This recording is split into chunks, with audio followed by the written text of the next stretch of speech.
تعریفیں اللہ کے لیے ہیں، ہم اس کی حمد بجا لاتے ہیں، اسی سے مدد مانگتے ہیں اور اسی سے بخشش طلب کرتے ہیں۔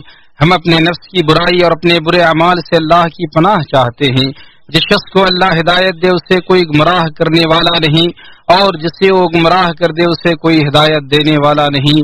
اور میں گواہی دیتا ہوں کہ اللہ تعالیٰ کے سوا کوئی سچا معبود نہیں، وہ تنہا ہے، اس کا کوئی شریک نہیں۔ اور میں گواہی دیتا ہوں کہ ہمارے نبی محمد صلی اللہ علیہ وسلم اس کے بندے اور رسول ہیں۔ اے ایمان والو، اللہ سے ڈرتے رہو جیسے اس سے ڈرنے کا حق ہے، اور نہ مرو مگر اس حال میں کہ تم مسلمان ہو۔ اے لوگو، اپنے رب سے ڈرو جس نے تمہیں ایک جان سے پیدا کیا اور اسی جان سے اس کا جوڑا بنایا، اور ان دونوں سے بہت سے مرد اور عورتیں پھیلائیں۔ اس اللہ سے ڈرو جس کا واسطہ دے کر تم ایک دوسرے سے اپنا حق مانگتے ہو، اور رشتہ داری کے تعلقات کو بگاڑنے سے بچو، بے شک اللہ تم پر نگرانی کر رہا ہے۔ اے ایمان والو، اللہ سے ڈرو اور ٹھیک بات کیا کرو تاکہ وہ تمہارے اعمال کو درست کرے اور تمہارے گناہ معاف کر دے، اور جس نے اللہ اور اس کے رسول کا کہنا مانا تو اس نے بڑی کامیابی حاصل کی۔ اما بعد، اللہ کے بندو، جس طرح خورد و نوش والی غذا کے بغیر جسم زندہ نہیں رہ سکتے، اسی طرح بغیر غذا کے روحیں بھی زندہ نہیں رہ سکتی، اور ان کی غذا یہ ہے کہ وہ اپنے رب کا ذکر کرے۔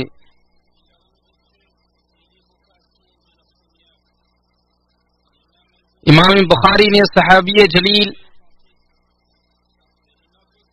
ابو موسیٰ عبداللہ ابن قیس اشعری رضی اللہ عنہ سے روایت کی ہے کہ رسول اللہ صلی اللہ علیہ وسلم نے ارشاد فرمایا، اپنے رب کا ذکر کرنے والے اور نہ کرنے والے کی مثال زندے اور مردے کی ہے، اور اپنے رب کے ذکر سے معمور زندگی ہی حقیقی زندگی ہے، کیونکہ جب روحیں پرواز کر جائیں گی اور جسم فنا ہو جائیں گے تو یہی زندگی باقی رہے گی، کیونکہ روحیں فنا نہیں ہوتی ہیں بلکہ وہ قفس عنصری سے نکل کر عالم برزخ کی طرف منتقل ہو جاتی ہیں۔ مسلمانوں، دل کے لیے ذکر الہی کی وہی حیثیت ہے جو کھیتی کے لیے پانی کی حیثیت ہے۔ اگر انسان کی زندگی ذکر الہی سے خالی ہو تو اس کے دل اور زندگی میں اور جانوروں کے دل اور زندگی میں کوئی فرق نہیں رہے گا۔ اسی حقیقت کو اللہ عز و جل نے اپنے اس فرمان میں واضح کیا ہے، اور جو کافر ہیں وہ چند روز فائدہ اٹھا لیں، وہ اس طرح کھاتے ہیں جیسے چوپائے کھاتے ہیں، اور ان کا ٹھکانہ دوزخ ہے۔ اللہ کے بندو، گناہوں اور لاپرواہی سے دل زنگ آلود ہو جاتے ہیں، اور استغفار اور ذکر و اذکار سے ان کو جلا ملتی ہے۔ چنانچہ ذکر الہی کے ذریعے غم و اندوہ کو دور کیا جاتا ہے، مصائب کو ٹالا جاتا ہے اور مشکلات کو ہلکا کیا جاتا ہے۔ ذکر الہی دلوں کو جلا بخشتا ہے، انہیں صیقل کرتا ہے اور ان کی بیماری میں دوا کا کام کرتا ہے۔ اور ذکر و اذکار میں سب سے عظیم اور افضل ذکر رب العالمین کی تسبیح ہے، کیونکہ یہ کائنات کے سب سے مقدس مقام میں بزرگ فرشتوں کا ذکر ہے۔ ارشاد باری تعالیٰ ہے، اور تو فرشتوں کو اللہ کے عرش کے ارد گرد حلقہ باندھے ہوئے اپنے رب کی حمد و تسبیح کرتے ہوئے دیکھے گا، بلکہ صبح و شام یہی ان کا وظیفہ ہے۔ وہ دن رات تسبیح بیان کرتے ہیں اور ذرا سی بھی سستی نہیں کرتے، اور یہ تمام چھوٹی بڑی مخلوق کا ذکر ہے۔ ارشاد باری تعالیٰ ہے، ساتوں آسمان اور زمین اور جو بھی ان میں ہیں اسی کی تسبیح کر رہے ہیں، ایسی کوئی چیز نہیں جو اسے پاکیزگی اور تعریف کے ساتھ یاد نہ کرتی ہو۔ ہاں، یہ صحیح ہے کہ تم اس کی تسبیح سمجھ نہیں سکتے۔ یہ بندے کے لیے سخت حالات اور غم و تکلیف کا سامنا کرنے کے لیے بہترین ہتھیار ہے۔ ارشاد باری تعالیٰ ہے، اور مچھلی والے کو یاد کرو جب وہ غصے سے بھرا ہوا چلا گیا، بس اس نے سمجھا کہ ہم اس پر گرفت تنگ نہ کریں گے، کہ اس نے اندھیروں میں پکارا کہ تیرے سوا کوئی معبود نہیں، تو پاک ہے، یقیناً میں ظلم کرنے والوں سے ہو گیا ہوں، تو ہم نے اس کی دعا قبول کی اور اس سے غم سے نجات دی، اور اسی طرح ہم ایمان والوں کو نجات دیتے ہیں۔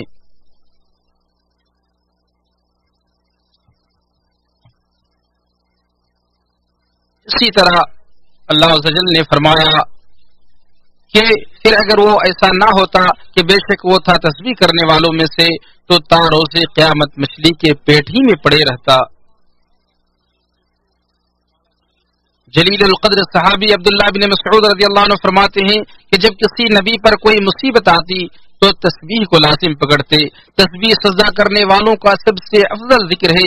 ارشاد باری تعالیٰ ہے، ہمارے ان آیتوں پر وہی ایمان لاتے ہیں جنہیں جب کبھی ان سے نصیحت کی جاتی ہے تو سجدے میں گر پڑتے ہیں اور اپنے رب کی حمد کے ساتھ اس کی تسبیح پڑھتے اور تکبر نہیں کرتے۔ یہ ذکر اللہ کو بہت محبوب ہے، نامہ اعمال اس سے وزنی ہوتے ہیں۔ نبی صلی اللہ علیہ وسلم نے ارشاد فرمایا، دو کلمے ایسے ہیں جو زبان پر ہلکے ہیں اور نامہ اعمال میں بڑے وزنی ہیں اور رحمان کو بہت پسند ہیں، اور وہ دونوں کلمے یہ ہیں، سبحان اللہ و بحمدہ و سبحان اللہ العظیم۔ یہ ذکر تمام اذکار پر فضیلت رکھتا ہے۔ ام المومنین جویریہ بنت حارث رضی اللہ عنہ سے روایت ہے کہ نبی صلی اللہ علیہ وسلم صبح کی نماز پڑھنے کے بعد صبح سویرے ان کے یہاں سے کہیں تشریف لے گئے۔ اس وقت وہ اپنی نماز پڑھنے والی جگہ میں تھی۔ پھر دن چڑھنے کے بعد آپ صلی اللہ علیہ وسلم ان کے پاس تشریف لائے تو اسی طرح بیٹھی ہوئی تھی، تو آپ نے فرمایا، تم اب تک اسی حالت میں بیٹھی ہوئی ہو جس پر میں نے تمہیں چھوڑ کر گیا تھا؟ تو انہوں نے عرض کیا، جی ہاں۔ نبی کریم صلی اللہ علیہ وسلم نے فرمایا، تمہارے یہاں سے جانے کے بعد میں نے 4 کلمے 3 بار کہے ہیں، اگر ان کے ساتھ تولا جائے جو تم نے آج کے دن جو کچھ اب تک کہا ہے تو یہ ان سے وزن میں بڑھ جائیں۔ وہ کلمات یہ ہیں، سبحان اللہ بحمدہ عدد خلقہ ورضا نفسہ وزنۃ عرشہ ومداد کلماتہ، یعنی پاک اللہ کی ذات اور اس کے لیے ساری تعریف ہے، اس کی مخلوق کی تعداد کے برابر، اس کی ذات کی خوشنودی کے برابر، اس کے عرش کے وزن کے برابر اور اس کے کلمات کی سیاہی کے برابر۔ اور تسبیح کے فضائل میں سے یہ بھی ہے کہ اللہ عز و جل اس کو جنت میں اہل جنت کا ذکر بنائے گا، اور جس طرح اس دنیا میں اللہ کی طرف سے وہ سانس لیتے رہتے ہیں وہ اسی طرح اس ذکر میں وہاں مشغول ہوا کریں گے۔ ارشاد نبی ہے، اہل جنت میں کھائیں گے اور پیئیں گے، نہ قضاء حاجت کی ضرورت پڑے گی اور نہ کھکھار لیں گے اور نہ پیشاب کریں گے، لیکن کھانے کی وجہ سے ایک ڈکار آئے گی جو مشک عنبر کی طرح ہوگی، اور جیسا کہ تم اس دنیا میں سانس لیتے ہو ویسے ہی وہ رب کی تسبیح و تحلیل بیان کریں گے۔ صحیح مسلم، جابر رضی اللہ عنہ سے حدیث مروی ہے، اہل جنت جب کسی چیز کا ارادہ کریں گے تو تسبیح کے ذریعے اس چیز کی فرمائش کریں گے اور وہ چیز ان کے پاس آ جائے گی، جیسا کہ اللہ رب العالمین نے اہل جنت کا حال بیان کرتے ہوئے کہا، اس جگہ ان کی دعا یہ ہوگی کہ اللہ تیری ذات پاک ہے، اور وہاں ان کا باہمی تحفہ سلام ہوگا۔ جلیل القدر امام سفیان ثوری رحمہ اللہ کہتے ہیں، اہل جنت کو جب کسی خاص چیز کی رغبت ہوگی تو وہ کہیں گے، سبحانک اللہم، اے ہمارے رب ہم تیری تسبیح بیان کرتے ہیں، تو وہ چیز ان کے پاس آ جائے گی۔ اسی معنی کا قول عبد الملک بن جریج سے بھی منقول ہے۔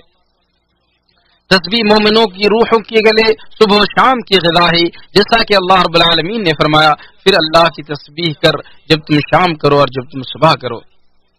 تسبیح اہل ایمان کے اجر و ثواب کی زیادتی اور گناہوں کے کفارے کا سبب ہے۔ جلیل القدر صحابی رسول سعد بن ابی وقاص، جنہیں دنیا ہی میں جنت کی بشارت مل چکی تھی، کہتے ہیں کہ ہم رسول اللہ صلی اللہ علیہ وسلم کے پاس بیٹھے ہوئے تھے تو آپ نے فرمایا، کیا تم اس بات سے عاجز ہو کہ ہر روز 1000 نیکیاں کماؤ؟ اہل مجلس میں سے ایک شخص نے پوچھا، ہر روز 1000 نیکیاں کیسے کمائی جا سکتی ہے؟ تو رسول اللہ صلی اللہ علیہ وسلم نے ارشاد فرمایا، 100 دفعہ سبحان اللہ کہنے سے 1000 نیکیاں لکھی جاتی ہے اور 1000 گناہ مٹا دیے جاتے ہیں۔ امام مسلم نے اس سے روایت کیا ہے۔ اسی طرح آپ صلی اللہ علیہ وسلم نے ارشاد فرمایا، جو شخص بھی صبح شام سبحان اللہ و بحمدہ 100 مرتبہ پڑھے گا تو قیامت کے دن اس سے افضل عمل کسی کا نہیں ہوگا سوائے اس شخص کے جس نے اس کے برابر یا اس سے زیادہ ان کلمات کو پڑھا ہو۔ امام مسلم نے اسے حضرت ابو ہریرہ رضی اللہ عنہ کی سے روایت کیا ہے۔ آپ صلی اللہ علیہ وسلم نے مزید فرمایا، جو شخص سبحان اللہ و بحمدہ 100 مرتبہ پڑھتا ہے اس کے گناہ معاف کر دیے جاتے ہیں، خاص سمندر کی جھاگ کے برابر ہی کیوں نہ ہو۔ بخاری و مسلم۔ اس حدیث کے بھی راوی حضرت ابو ہریرہ رضی اللہ عنہ ہیں۔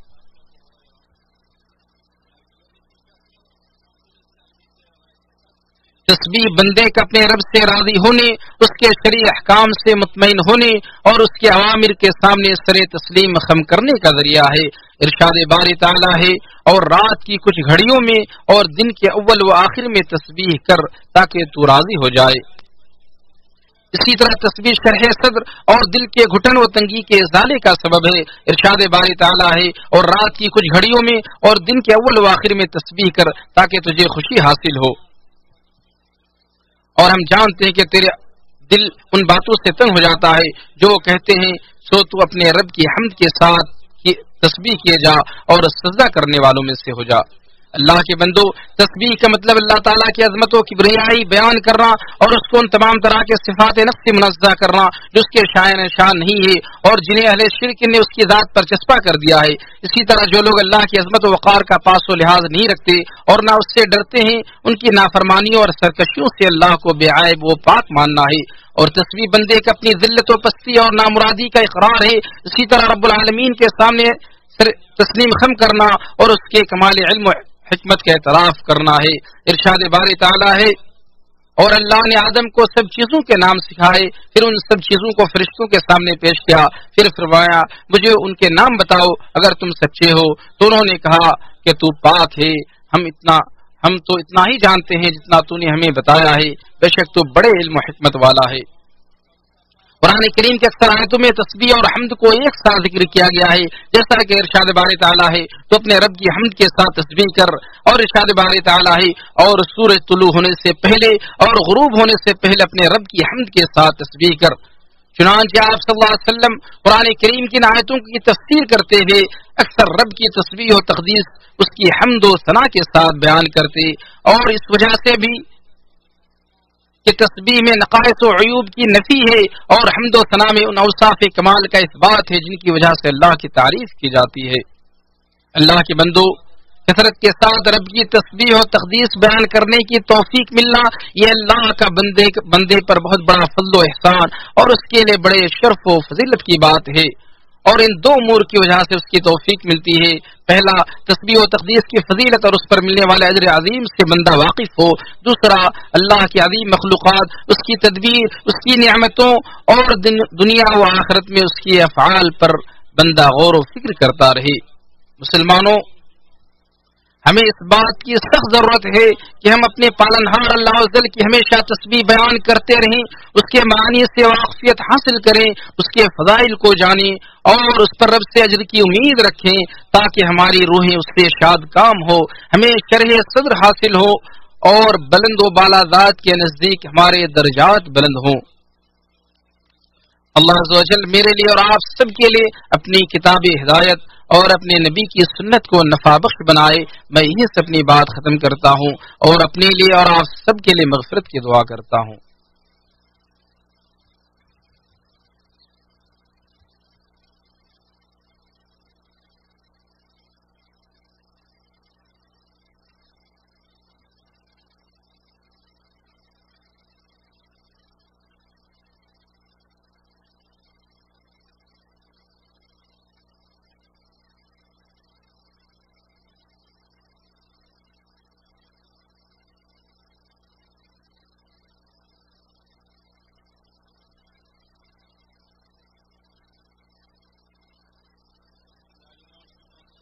تمام تعریفیں اس اللہ کے لیے ہے جس نے اپنے ذکر کو دلوں کے لیے جامع حیات، مصیبتوں کے ازالے اور مطلوب و مقصود کے حصول کا ذریعہ بنایا، اور میں اس کے بندے اور رسول اپنے سردار و پیشوا محمد بن عبداللہ صلی اللہ علیہ وسلم پر درود و سلام بھیجتا ہوں، جو بندوں میں سب سے زیادہ اپنے پروردگار کا ذکر کرنے والے تھے، رتبے اور شرف کے لحاظ سے سب سے بلند و برتر تھے۔ حمد و صلات کے بعد کثرت کے ساتھ ذکر الہی سے بے شمار فوائد و ثمرات حاصل ہوتے ہیں۔ ان میں سب سے عظیم القدر فائدہ یہ ہے کہ ذکر الہی عذاب الہی سے نجات کا سبب ہے، جیسا کہ جلیل القدر صحابی ابو عبد الرحمن معاذ بن جبل رضی اللہ عنہ کہتے ہیں،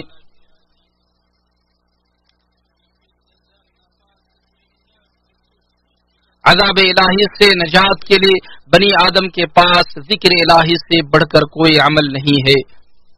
کثرت کے ساتھ ذکر الہی کا ایک فائدہ یہ بھی ہے کہ ذکر کرنے والے انسان کو معیت الہی نصیب ہوتی ہے۔ اسی کے بارے میں اللہ سبحانہ و تعالیٰ کا ارشاد ہے، تم مجھے یاد کرو میں تمہیں یاد کروں گا۔ اور حدیث قدسی میں اللہ تعالیٰ فرماتا ہے کہ میرا بندہ میرے بارے میں جو گمان کرتا ہے میں اس کے مطابق معاملہ کرتا ہوں، جب وہ میرا ذکر کرتا ہے تو میں اس کے ساتھ ہوتا ہوں۔ جو بندہ تکبیر و تحلیل کا ورد کرتا ہے، رب کی تسبیح بیان کرتا ہے، اس کی تعریف و توصیف کرتا ہے اور استغفار کرتا ہے، اللہ سبحانہ و تعالیٰ اسے بندے کے ساتھ ہوتا ہے، اس کی حفاظت اور تائید کرتا ہے اور اس کے لیے کافی ہوتا ہے۔ اور جس قدر وہ کثرت سے ذکر کرتا ہے اسی قدر اس کو ربانی تائید اور نصرت حاصل ہوتی ہے، اور انسان جس قدر ذکر الہی سے وابستہ ہوتا ہے اسی قدر رب ذوالجلال بھی اس کو یاد کرتا ہے۔ اے اللہ ہمیں ان لوگوں میں سے شامل فرما جنہیں تو نے ذکر و اذکار کا شرف بخشا، جس کی وجہ سے تو ابھی انہیں یاد کرتا ہے۔ اے اللہ ہمیں دن رات کی گھڑیوں میں اس طرح ذکر و تسبیح کرنے کی توفیق عطا فرما جو تجھ کو ہم سے راضی کر دے۔ اللہ کے بندو، جمعہ کا دن دنوں میں سب سے افضل ہے، جس میں آپ صلی اللہ علیہ وسلم، آپ کے نبی صلی اللہ علیہ وسلم نے اپنے اوپر بکثرت درود و سلام پڑھنے کا حکم دیا ہے۔ اے اللہ درود و سلام اور برکتیں نازل فرما پہلے اور آخری سب لوگوں کے سردار، رسولوں کے قائد اور متقی لوگوں کے امام پر۔ اے اللہ آپ صلی اللہ علیہ وسلم کے آل و اصحاب سے راضی ہو جا جو ہدایت کے امام اور اندھیروں میں روشن چراغ تھے۔ اے اللہ تو اسلام اور مسلمانوں کو عزت و غلبہ عطا فرما، شرک و مشرکین کو ذلیل و رسوا کر دے۔ اے قوت و غلبے والے اپنے مومن بندوں کی مدد فرما۔ اے اللہ ہمارے پیشوا خادم حرمین شریفین کو اپنے پسندیدہ کاموں کی توفیق عطا فرما اور نیکی و تقوی کے کاموں میں انہیں مصروف کر دے۔ اے اللہ ان کی اور ان کے ولی عہد کی ایسے کاموں میں مدد فرما جو مسلمانوں کے لیے نفع بخش ہوں اور ملک و ملت کے حق میں بہتر ہوں۔ اے جہانوں کے پالنہار، اے ہمارے پروردگار ہمیں دنیا و آخرت میں بھلائی عطا فرما اور ہمیں آگ کے عذاب سے محفوظ فرما۔ اللہ کے بندو، اللہ کو یاد کرو وہ تمہیں یاد کرے گا، اس کی نعمتوں پر شکر ادا کرو وہ تمہیں مزید عطا کرے گا، اور اپنے نبی صلی اللہ علیہ وسلم کے اس فرمان کو ذہن میں رکھو، اس کو دیکھو جو تم سے کمتر ہو، اس کو مت دیکھو جو تم سے برتر ہو۔ اس طرح کرنے سے تم اللہ